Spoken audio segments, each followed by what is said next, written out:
So, orienteering is a competitive form of land navigation. It is for all age and degrees of fitness and skill. It provides the suspense and excitement of a treasure hunt.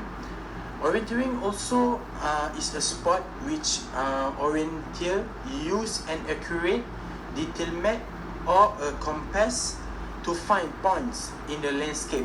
It can be enjoyed as a walk in the wood or as a competitive sport.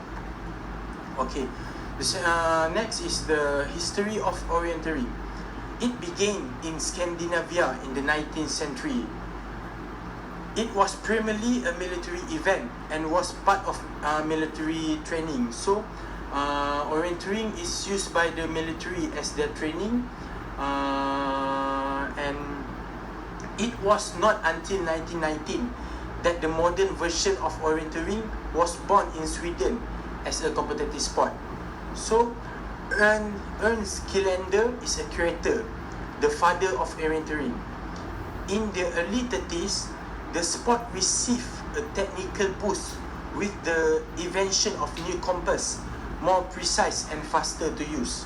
So, the Kjellstrom brothers, Bjorn and Alvan, and their friend Branner Tillander were responsible for this new compass. They were among the best Swedish orienteers of the 30s, with several individual championships among them. Orienteering was brought into the US in 1946 by Bjorn Kjellstrom. So, the history of orienteering in Malaysia. It began workshop by Encik Wan Sabri Wan Mansor, the lecturer of UPM in Hutan Simpan Air Hitam in 1983. And then Persatuan Orienteering Pulau Pinang, POD, in 1983, also in the same year. So, next is Persatuan Orienteering Selangor and Wilayah, WOA, 1986. And then there is first competition in Malaysia, which is Kejohanan Orienteering Terbuka Malaysia, MOCC, in 1988. After 2 years, Persatuan Orienteering Selangor and Wilayah have born.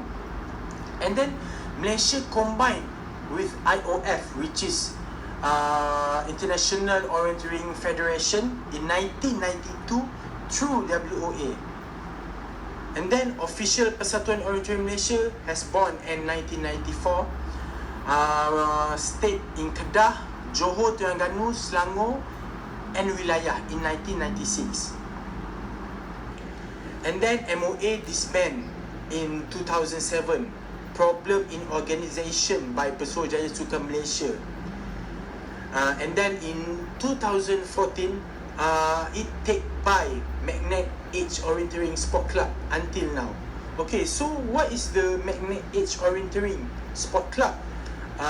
It's the Magnet Edge Orienteering Sport Club, which is it's a verified club-oriented organisation under the Malaysia Sport Commissioner in Kementerian Belia and Sukan Malaysia on October 16, 2013.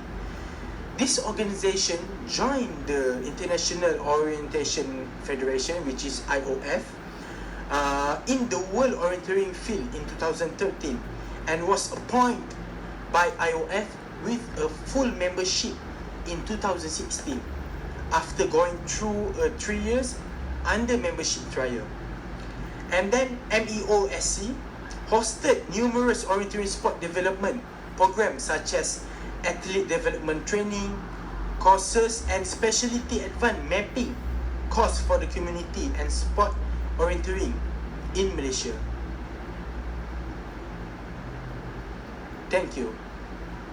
Hello, my name is Muhammad Haidi bin Zaini. Next, I will going to talk about benefit of orienteering. The benefit that can be gained from orienteering: first is build self-confidence. Second is enhanced team building. Third is improved map reading. Fourth is improved mental challenge. And 5 is improved physical challenge. Next is several forms of orienteering. First, cross-country orienteering. In cross-country orienteering, the controls of checkpoint must be taken in a numerical order. If the competitor does not find all his checkpoints, the competitor will be disqualified. Second, score orienteering, in which control which may be visited in any order are set up in selected area with a point value assigned to each according to its distance or difficulty of location.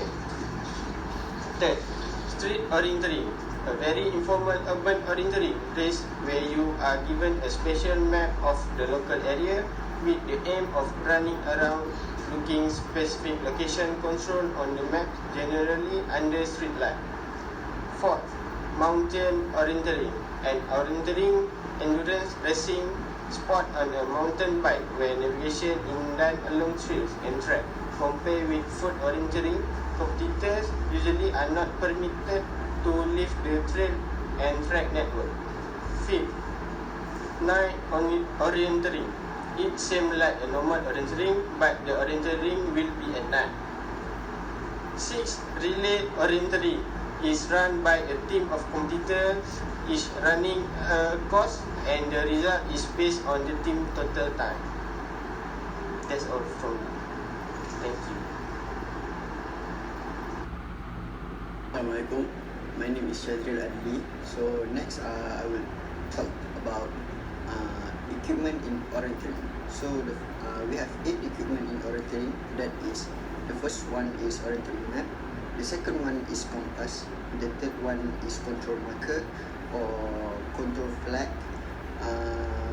And the next one is puncher, control card, control description, whistle, and red pen.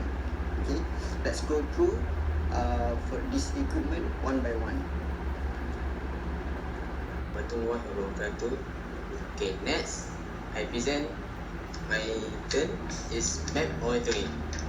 Okay, before that I intro myself. My name is Muhammad Hafiz bin Mu'in. Okay, this is a map. Okay, a map is a graphic representation of a portion of the Earth's surface of the to scale. It uses of the colors, symbol, and labels to represent features found on the ground. A map is more information of the existence, location, and the distance between ground features. So such as populate places and the routes of travel. It also indicates variation in terrain, height of natural features, and the extent of vegetation cover. Represent the content of map orienteering. So the map orienteering can have title map orienteering. Next, the scale orienteering. So you can know note orienteering.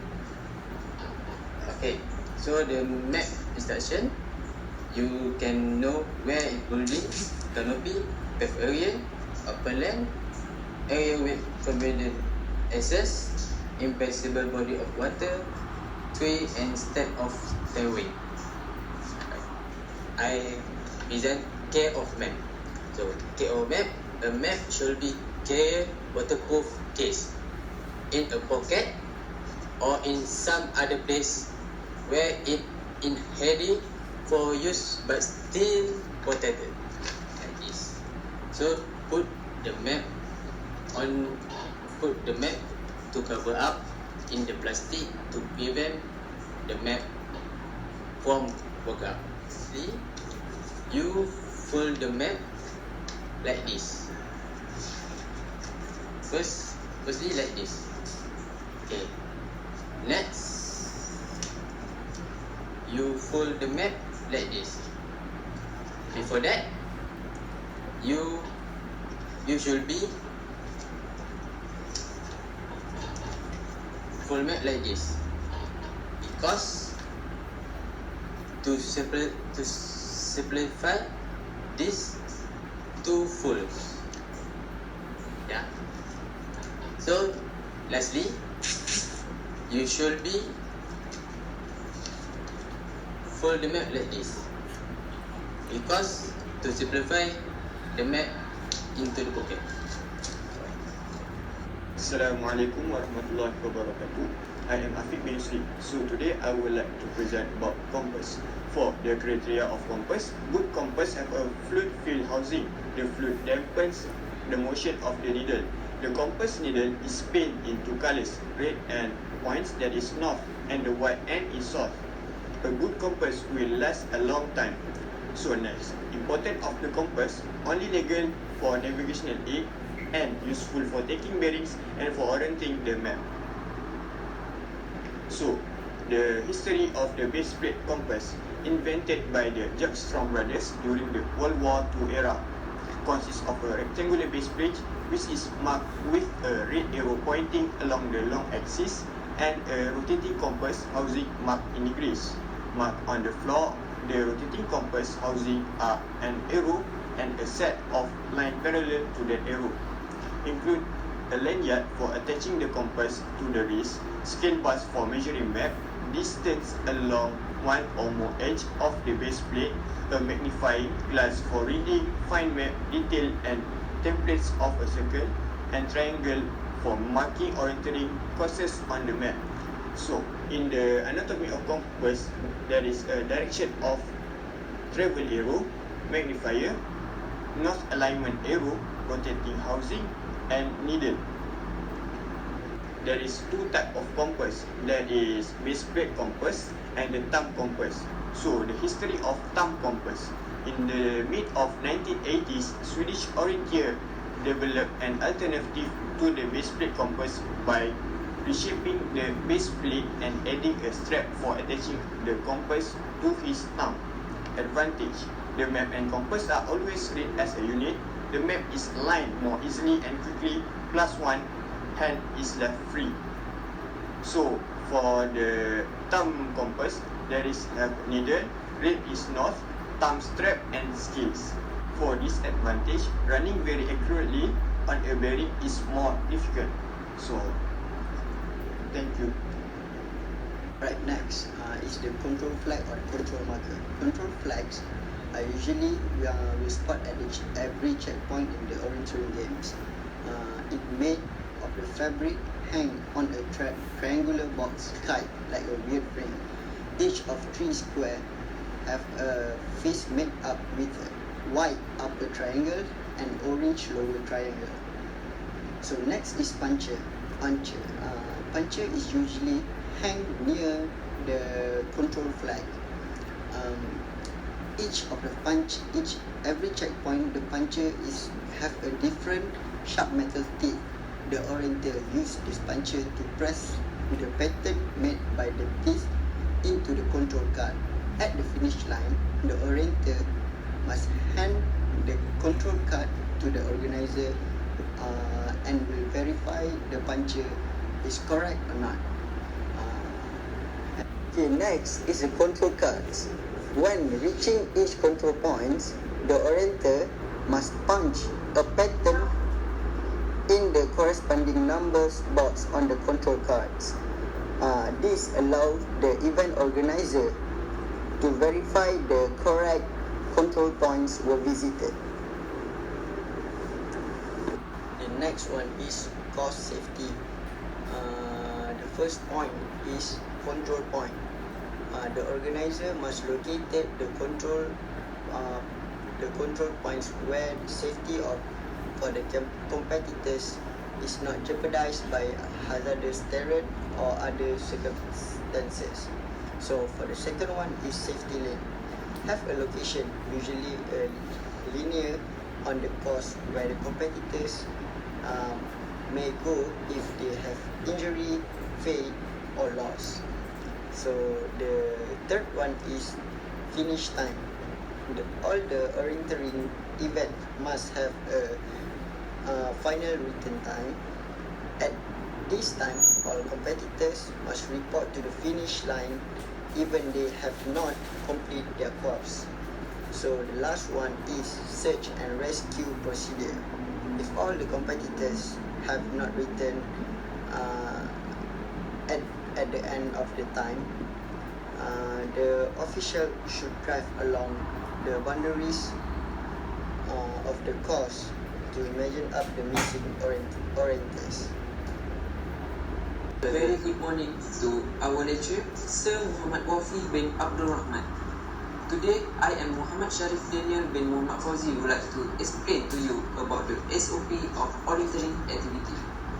So basically, SOPs is stand for Standard Operation Procedure. So we need to know the definition and the scope of activities. So the activity orienteering is that involve various of form of transport that including food to navigate between set points using maps or charts in order to compete against the crowd of improved map reading or the compass skill. The standard operation procedure for orienteering activity, the first one is we need to do the pre-activity check. So the athlete of the orienteering or the participants need to attend the training and must have a safety briefing to know the SOP. Next, we need to ensure there are enough clip sheets for all the teams. We need to have a supervisor have a brief to the participants. That to get a group together and explain the aim of the activity, and all the participants of the orienteering need to know how to read the maps. So after that, the supervisor must separate the group by the teams of 2 or 3 with one map and the clip, each a clip sheet. The third one of the SOP of the orienteering activity is the operating instruction. The group need to use the maps and to try and find the orienteering point mark, which is all the participants of the orienteering must to know how to read the maps. And the supervisor also to stay at the starter point and assist when it necessary. The supervisor also can wander around anywhere to check the group when in the right areas. Once team has found a point on their map, they need to use the clipboard to make a mark on their clip sheet. Once finished, the participant need to return the maps to the supervisor and get the answer check. The supervisor also need to explain the boundaries of the activity, which is the do's and the don'ts of the activities. Next, the supervisor also have to explain when they need to hear the siren to return to the starter point at the allocated time. And the team also must be together at the all time in the activity is the closing down the activity, which is the participant need to gather all gear up and check that it's all written and not any broken or damaged gear. So after that, the supervisor must to collect all maps or the clip or the answer sheets in written folder to the activity share. Then the participant also need to inform the organization of any broken or the missing clippers, or if more clip sheet is to be printed. Last one, the last point of the SOP of the orienteering activity is point to post activity, which is the activity need to be held at a certain time when the people or the condition at the activity become unsafe.